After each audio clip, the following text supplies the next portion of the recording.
انہی معجزات میں سے میرے آقا کو دو خاص معجزات عطا کیا گیا. وہ دو خاص معجزے کون سے ہیں؟ آپ علماء سے پوچھو کہ یہ علماء آپ سے کہیں گے ان دونوں معجزوں میں ایک خاص معجزہ قرآن کا معجزہ ہے, دوسرا معجزہ معراج النبی کا معجزہ ہے. نہ قرآن کا جواب ہے نہ معراج مصطفیٰ کا جواب. سرکار کے معجزے بے شمار ہیں حضرات. قرآن کا معجزہ ایک بات اور آپ تمہید کے طور پر ذہن میں بٹھا لیں, تقریب فہم کے لیے میں آپ کو بتانا یہ چاہتا ہوں حضرات, کسی نبی کو بھی جو معجزہ دیا گیا تو ان کے دور کے حساب سے دیا گیا تاکہ وہ اپنے دور کی باطل طاقتوں کا مقابلہ کر سکے, باطل قوتوں کا جواب دے سکے. حضرات میرے پیغمبر کو جس زمانے میں اس کائنات گیتی پر بھیجا جا رہا ہے, مصطفیٰ کی بعثت ہو رہی ہے حضرات, اس زمانے کا حال یہ تھا عرب کی زمین پہ بڑے بڑے فصیح و بلیغ تھے جن کو اپنی فصاحت پہ بھی ناز تھا, اپنی بلاغت پہ بھی ناز تھا.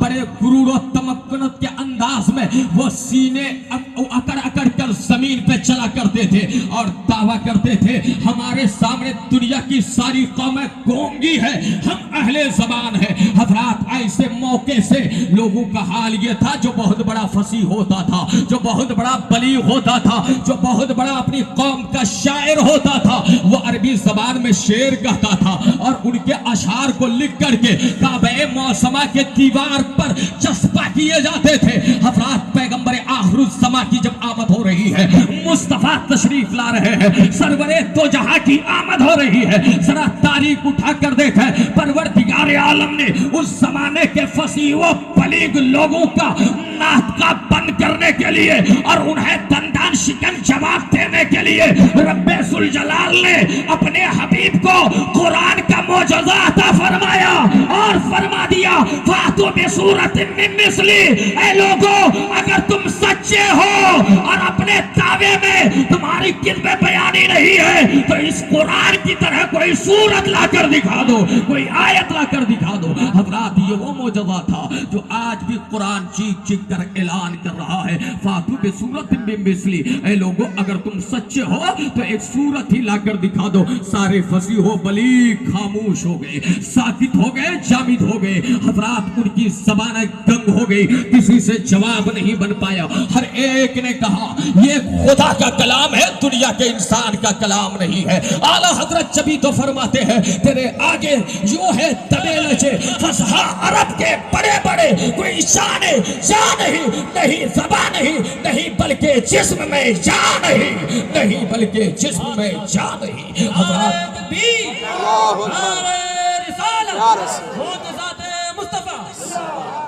تو یہ قرآن کا معجزہ تھا. نہ کل قرآن کا جواب بن پایا, نہ آج بنا ہے, نہ قیامت تک قرآن کا جواب بن پائے گا. حضرات دوسرا معجزہ کیا رب نے عطا فرمایا؟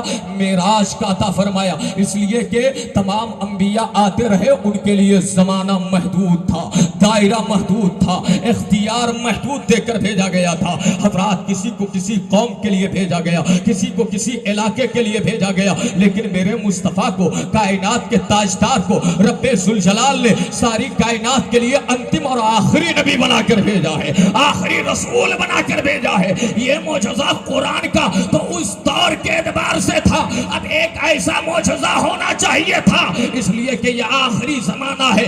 آج کے دور میں سائنٹسٹ کو بڑا ناز ہے, ٹیکنالوجی والے بڑے گھمنڈ میں کہتے ہیں کہ ہم نے یہ ترقی کی ہے, ہم نے اس قدر ڈیولپ کیا ہے, آج ہم خلاؤں میں پرواز کر رہے ہیں, شمس و قمر پر کندیلیں ڈال رہے ہیں, یہاں تک کہ زمینی دنیا سے ہم آسمانی دنیا تک کا سفر کر رہے ہیں. حضرات آج دنیا یہ کہہ رہی ہے, یہ اعتراض ہو سکتا تھا جب تمہارا نبی آخری نبی ہے تو یہ بتاؤ یہ کر کے تمہارے نبی نے کیوں نہیں دکھایا؟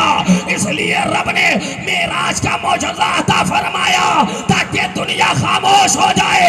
آج تم بلندیوں پہ جا رہے ہو, میرے نبی 1400 سال پہلے بغیر کسی وسیلے کے بلندیوں پر جا چکے ہیں. سبحان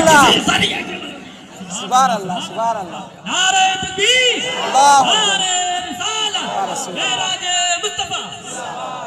یہ میرے آقا کا معجزہ ہے۔ حضرات جب معراج کی بات آئی ہے، میرے مصطفیٰ چلے، لامکہ کی بلندیوں پہ چلے۔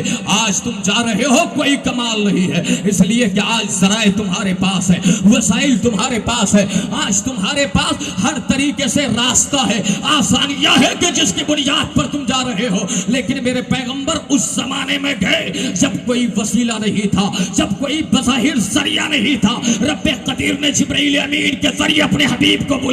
کہاں بلایا؟ اپنی بارگاہ میں بلایا، اور وہاں بلایا جہاں کہاں اور وہاں کا وجود نہیں تھا۔ حضرات میرے مصطفیٰ وہاں گئے، وہ سرور کشور رسالت جو عرش پر جلوہ گر ہوئے تھے، نئے نرالے طرب کے ساما عرب کے مہمان کے لیے تھے، نئے نرالے طرب کے ساما عرب کے مہمان کے لیے تھے۔ حضرات یہ میرے مصطفیٰ کا معجزہ ہے۔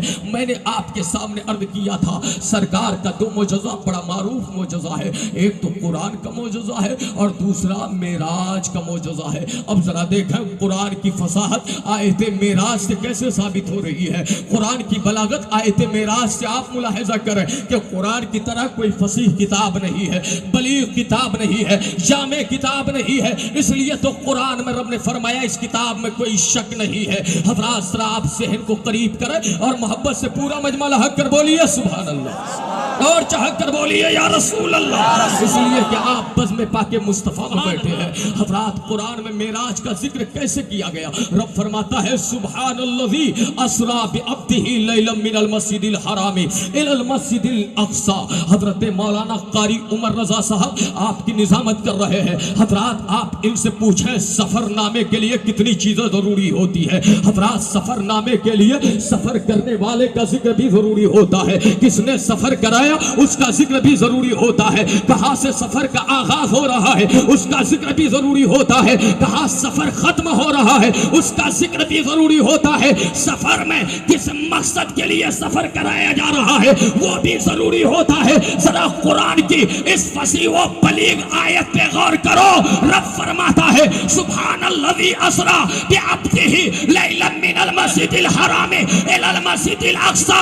پاک ہے وہ رب جس نے سیر کرایا رات کے تھوڑے سے حصے میں اپنے بندے خاص کو مسجد حرام سے لے کر مسجد اقصی تک۔ آیت مختصر ہے لیکن اس میں سفر کرانے والے کا بھی ذکر ہے، محبت سے بولو سبحان اللہ، سفر کرنے والے کا بھی ذکر ہے، سفر کرانے والا خدا ہے، سفر کرایا جن کو جا رہا ہے وہ مصطفیٰ ہے۔ اور اس آیت کریمہ میں یہ بھی ذکر کیا گیا کہ سفر کا آغاز کہاں سے ہو رہا ہے؟ مسجد حرام سے ہو رہا ہے، انجام کہاں ہو رہا ہے؟ اختتام کہاں جا کر ہو رہا ہے؟ تو مسجد اقصی میں ہو رہا ہے۔ اور سفر کس مقصد کے لیے کرایا جا رہا ہے تو آگے کی آیت بتا رہی ہے الذی بارکنا لنریہ سبحان الذی اسریٰ بعبدہ لیلا من المسجد الحرام الی المسجد الاقصی الذی بارکنا حولہ لنریہ من آیاتنا انہ هو السمیع البصیر۔ اس لیے سفر کرایا گیا، مقصد کیا ہے؟ سفر اس لیے کرایا گیا، محبوب کو بلایا اس لیے گیا،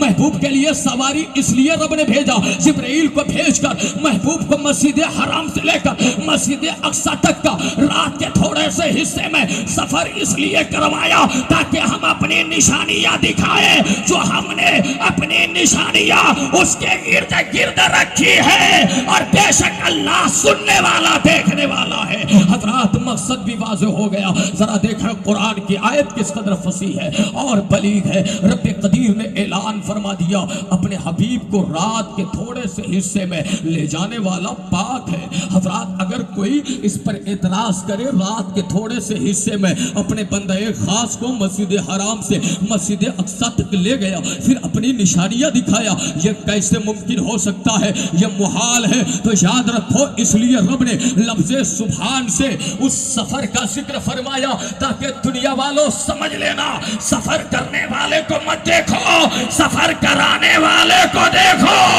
سفر کرنے والے پر اعتراض یا ان پر اعتراض نہیں ہے، رب کی ذات پر اعتراض ہے، پروردگار پر اعتراض ہوگا۔ یاد رکھنا رب کی قدرت پر اعتراض کرنے والا نہ موحد رہ سکتا ہے نہ مومن رہ سکتا ہے۔ نعرہ تکبیر، نعرہ رسالت، معراج مصطفیٰ، مقام مصطفیٰ۔